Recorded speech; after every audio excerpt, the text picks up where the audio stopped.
اعوذ باللہ من الشیطان الرجیم بسم اللہ الرحمن الرحیم ان اللہ وملائکتہ یصلون علی النبی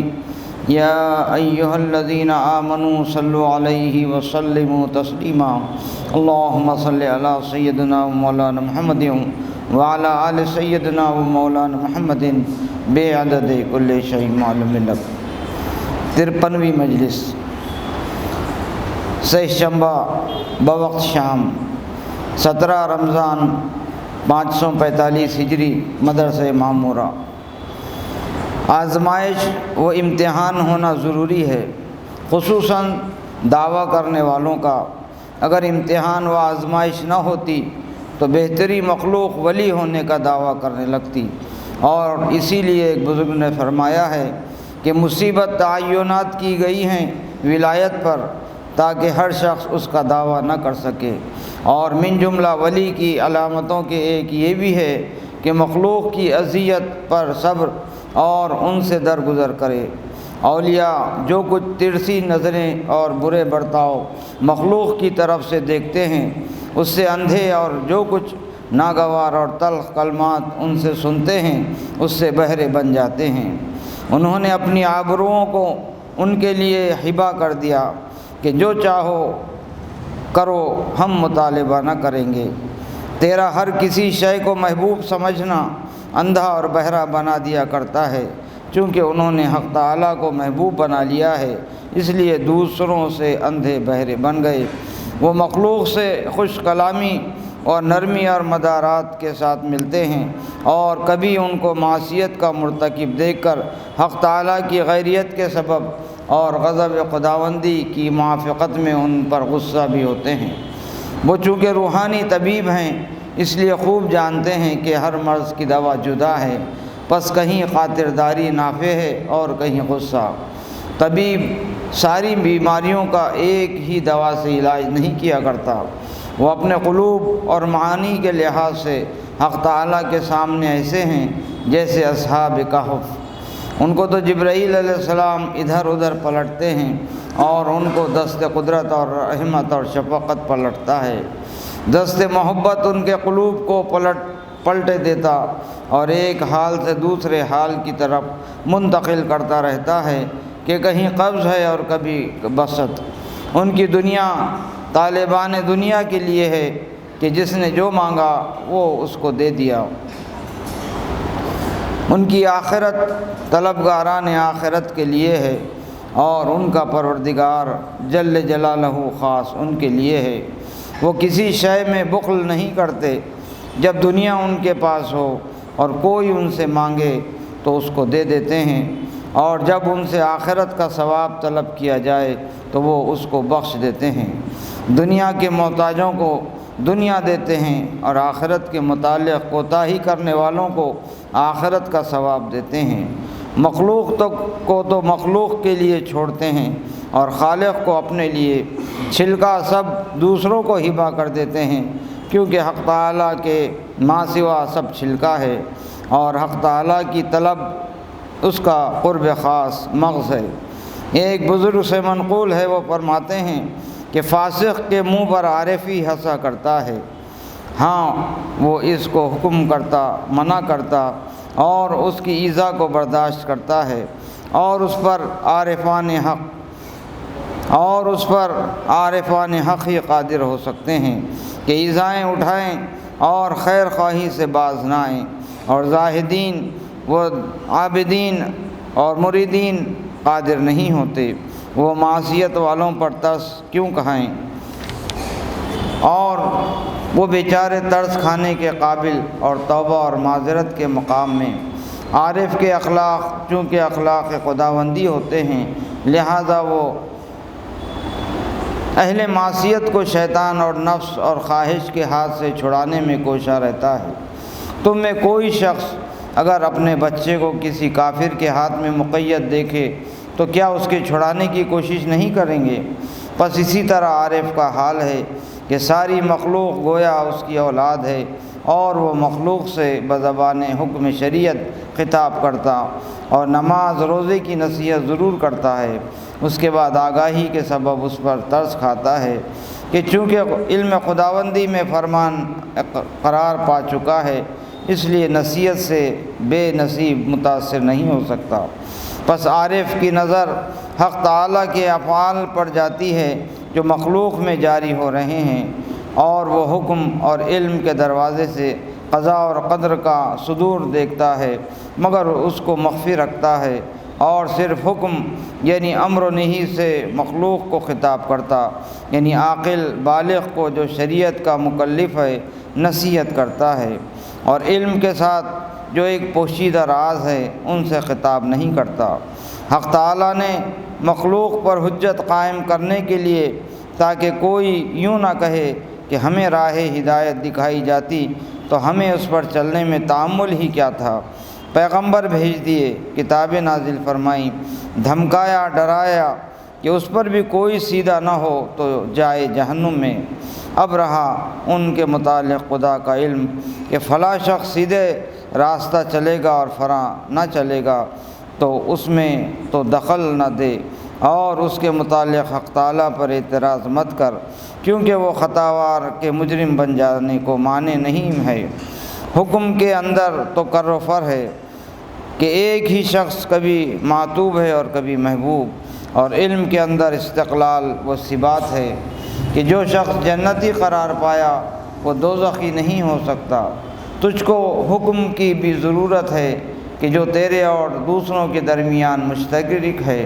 کہ پڑھے اور عالم بنے تاکہ عمل کر سکے، اور علم یعنی تقدیر کی بھی حاجت ہے جو فقط تیرے ہی لیے خاص ہے۔ جب تم میں کوئی شخص علم پر ظاہر پر عمل کرے گا تو جس طرح پرندہ اپنے بچے کو منہ میں چگا دیتا اور اس کے منہ میں دانہ بھراتا ہے، اسی طرح جناب رسول اللہ صلی اللہ علیہ وسلم باطنی اس کو بھرائیں گے۔ یہ وہ شفقت کا برتاؤ اس کے ساتھ اس لیے کریں گے کہ اس نے آپ کی تصدیق کی اور آپ کے علم ظاہر یعنی آپ کی شریعت پر عمل کیا۔ ابن آدم اگر روحانی صحت پائے تو اس جیسا کوئی صحت یاب نہیں، وہ جب صفائی حاصل کر لے تو اس جیسی کوئی چیز صاف نہیں، اور جب وہ مقرب بن جائے تو اس جیسا کوئی مقرب نہیں۔ جاہل اپنے چہرے کی آنکھ سے دیکھا کرتا ہے، اور صاحب عقل شخص اپنی عقل کی آنکھ سے دیکھتا ہے، اور صاحب معرفت اپنے قلب کی آنکھ سے دیکھا کرتا ہے، جو عقل اور چشم ظاہر کی طرح جسم اور دماغ کی محتاج نہیں، بلکہ مستقل اور گویا ایک مجسم عالم ہے جو ساری مخلوق کو اس کا لقمہ بنا لیتا ہے۔ پس سب اس میں غائب ہو جاتے ہیں کہ اس کے نزدیک حق تعالیٰ کے سوا کوئی چیز بھی باقی نہیں رہتی۔ پس اس وقت وہ کہتا ہے کہ وہی اول، وہی آخر، وہی ظاہر، وہی باطن۔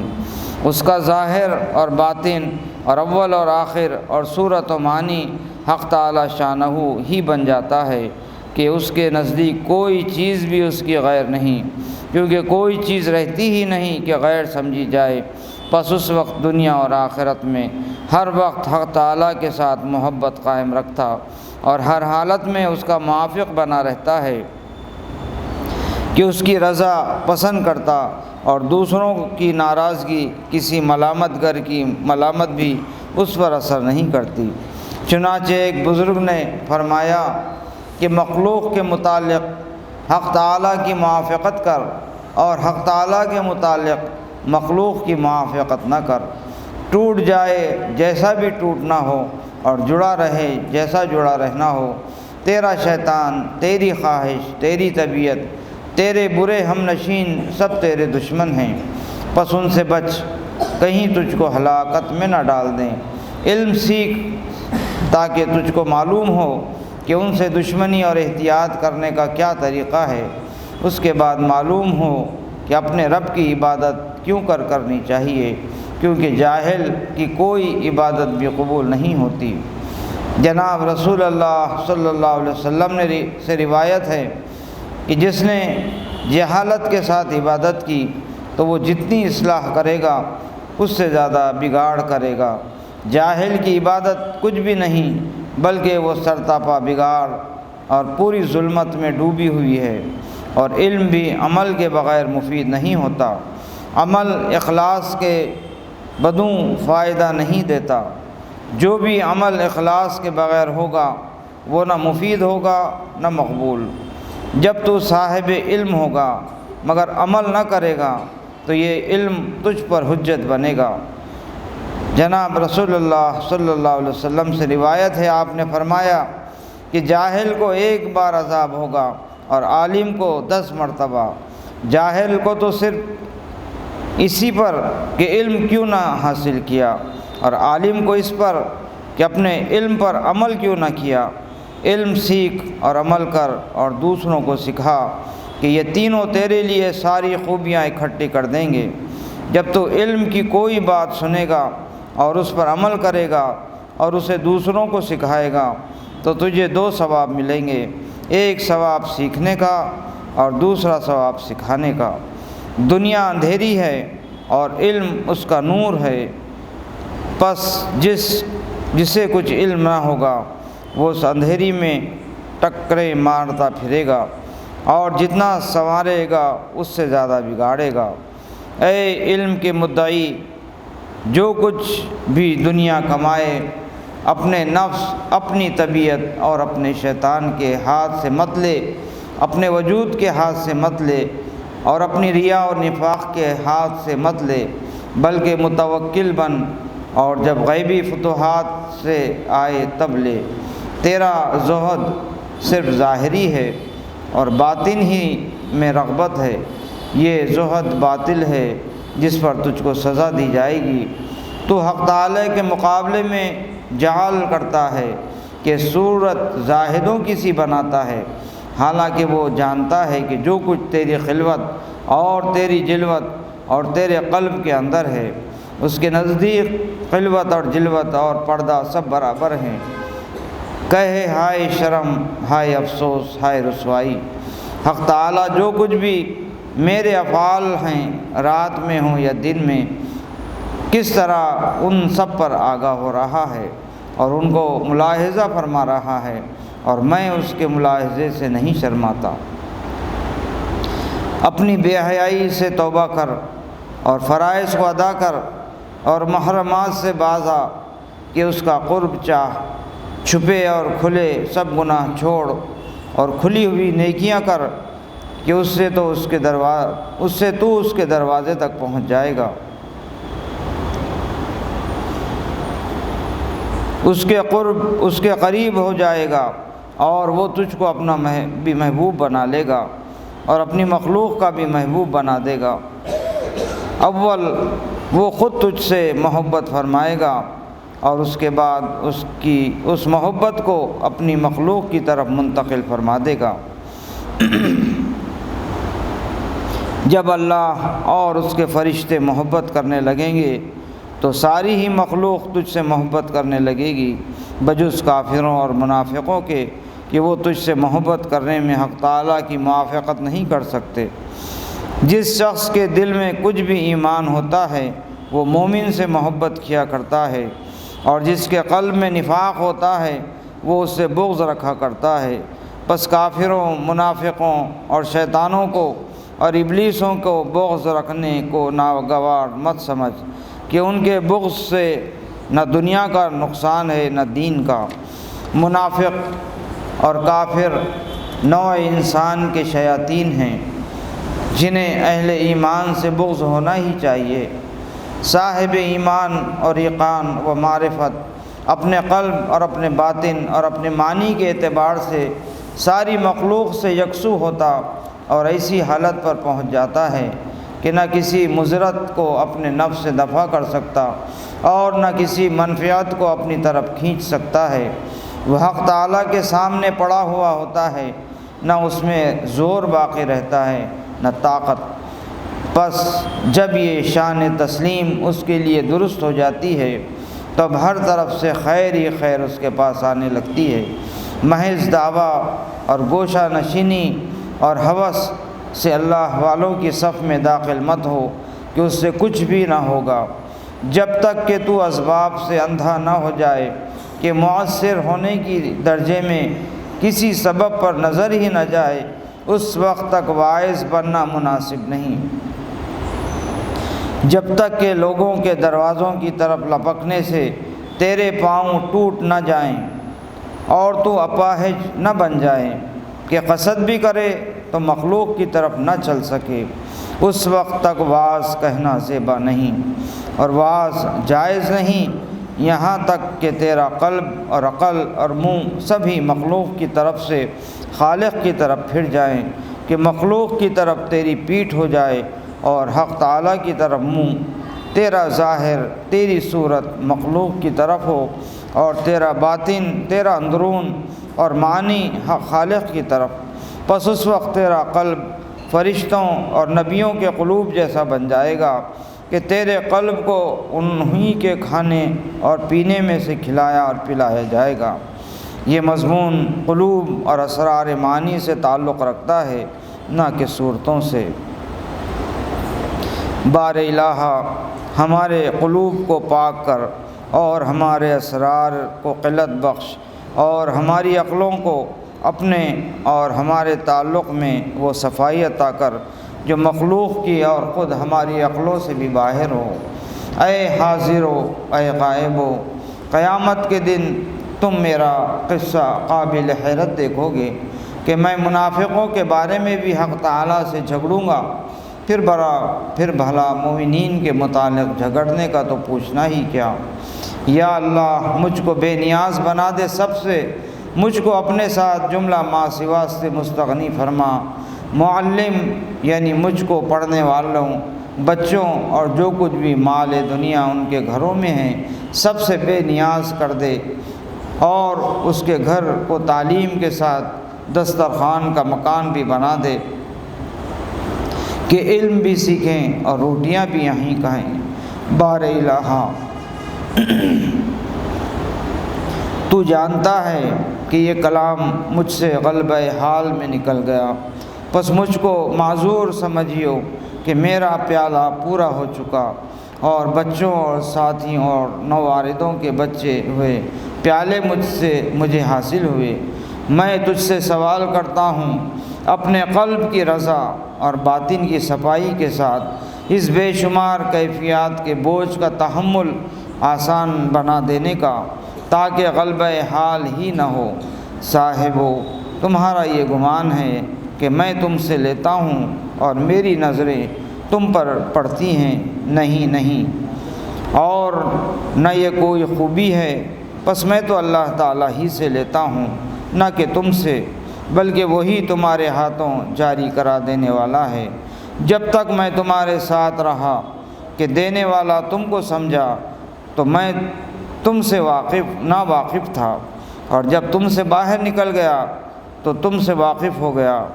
کہ تم تو آلات اور اوزار کی طرح محض واسطہ ہو۔ میں منافقوں کا سر کچلنے والا اور اہل معرفت کا جانچ کنندہ ہوں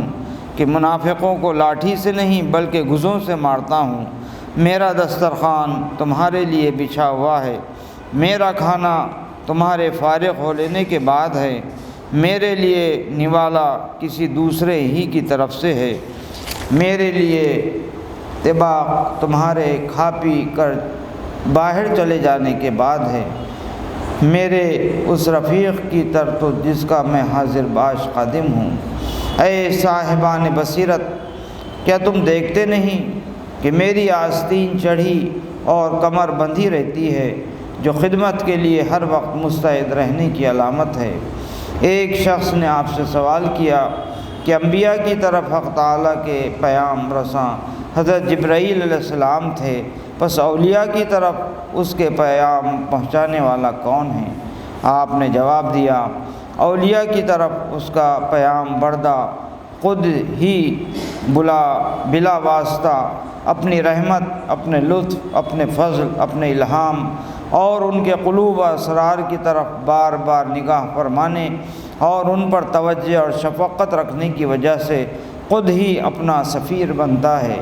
وہ اس کو اپنے قلوب کی آنکھوں اور باطن کی صفائی اور ہر وقت کی بیداری سے سوتے اور جاگتے ہمیشہ دیکھتے رہتے ہیں، اس لیے فرشتے کے واسطے کی ضرورت نہیں۔ صاحبو، حق تعالیٰ کی معرفت اور اس کے اولیاء کی شناخت سے جو چیز تم کو علیحدہ کیے ہوئے ہے وہ تمہاری دنیا کے ساتھ محبت، اس کی حرص اور اس کی بڑھوتری اور اس کے جمع کرنے کی خواہش ہے۔ آخرت کو یاد کرو اور دنیا کو چھوڑ دو۔ بار الہا، حسن سخا اور حسن عطا تیری صفتیں ہیں اور ہم تیرے غلام ہیں، بس اس میں سے کچھ ہم کو بھی عطا فرما دے اور ہمیں عطا فرما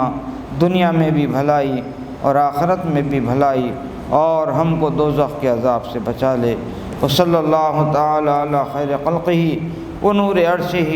محمد وعلی آلہ واصحابہ وازواجہ